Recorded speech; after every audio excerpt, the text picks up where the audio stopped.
Hello friends, welcome to my YouTube channel আৰু আজিৰ এইটো ভিডিঅ'ত কম যে আপুনি কেনেকৈ আপোনাৰ ড্ৰাইভিং লাইসেন্সৰ ষ্টেটাস চেক কৰিব পাৰিব। তাৰ বাবে আপুনি আপোনাৰ মোবাইলৰ যিকোনো এটা ব্ৰাউজাৰত গৈ এম পৰিবহণ আসাম বুলি লিখি সাৰ্চ কৰি দিব আৰু ইয়াৰ পিছত প্ৰথম লিংকটোত ক্লিক কৰিব আৰু প্ৰথম লিংকটোত ক্লিক কৰাৰ লগে লগে আপোনাক এনেকুৱা এটা ইন্টাৰফেচলৈ লৈ আহিব আৰু ইয়াত যি 3 লাইন দেখা পাইছে সেই 3 লাইনত ক্লিক কৰিব আৰু 3 লাইনত ক্লিক কৰাৰ পিছত অলপমান স্ক্ৰল ডাউন কৰিব আৰু ইয়াত ড্ৰাইভিং লাইসেন্স ৰিলেটেড সাৰ্ভিস বুলি দেখা পাব আৰু তাত ক্লিক কৰিব। তাত ক্লিক কৰাৰ লগে লগে আপোনাক এটা এনেকুৱা ইন্টাৰফেচত লৈ আহিব য'ত আপোনাৰ ষ্টেটখন অৰ্থাৎ আপোনাৰ ৰাজ্যখন সিলেক্ট কৰিবলৈ কোৱা হৈছে। তো মই ইয়াত মোৰ ৰাজ্যখনৰ নাম লিখি দিছো।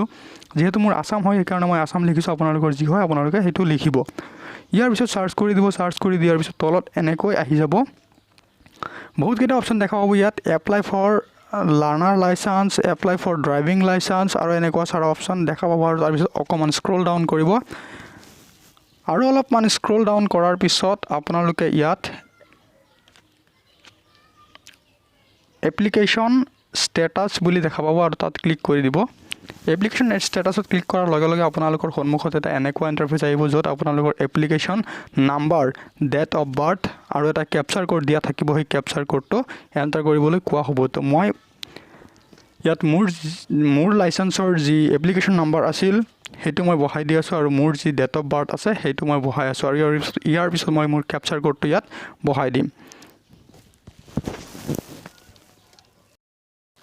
এপ্লিকেশন নাম্বাৰ আৰু ডেট অফ বাৰ্থ বহাই দিয়া হোৱাৰ পিছত ইয়াত এনেকুৱা এটা ইমেজ কোড দেখা পাব আৰু আপোনালোকে সেই ইমেজ কোডটো বহাই দি ইয়াত নীলা ৰঙৰ এটা কাৰ্ড চিন দেখা পাইছে তাত ক্লিক কৰিব আৰু তাত ক্লিক কৰাৰ লগে লগে আপোনাক এটা এনেকুৱা ইন্টাৰফেচত লৈ আহিব য'ত আপুনি আপোনাৰ এপ্লিকেশনৰ প্ৰায় সকলোবোৰ ডিটেইলছ চাব পাৰিব। ইয়াত আপোনালোকে আপোনালোকৰ এপ্লিকেশন নাম্বাৰ, নেম, তাৰ পিছত এপ্লাই ডেট আৰু ডেট অফ বাৰ্থ, ফাদাৰ্স নেম, তাৰপিছত আপোনালোকৰ ডিটিও সম্পূৰ্ণ ডিটেইলছ ইয়াত চাব পাৰিব আৰু অকমান স্ক্ৰল ডাউন কৰিব ইয়াৰ পিছত আৰু এনেকুৱাকৈ স্ক্ৰল ডাউন কৰাৰ পিছত ইয়াত আপোনালোকে শো এ ফটো এণ্ড সিগনেচাৰ তাত ক্লিক কৰি দিয়াৰ লগে লগে আপোনালোকৰ সন্মুখত ফটো আৰু সিগনেচাৰ শো কৰিব আৰু এইখিনি দেখিছিল লাইসেন্স হেজ বিন এপ্ৰুভড অৰ্থাৎ মোৰ যি লাইসেন্স আছিল সেই এপ্ৰুভড কৰি দিয়া হৈছে আৰু অকমান আপোনালোকে স্ক্ৰল ডাউন কৰিব আৰু স্ক্ৰল ডাউন কৰাৰ পিছত ইয়াত আপোনালোকৰ লাৰ্নাৰ লাইসেন্সৰ নাম্বাৰ দেখা পাব আৰু আপোনালোকৰ ড্ৰাইভিং লাইসেন্সৰ নাম্বাৰ দেখা পাব। তো এনেকৈ আপোনালোকে আপোনালোকৰ ড্ৰাইভিং লাইসেন্স সম্বন্ধীয় সকলো ষ্টেটাস চেক কৰিব পাৰিব।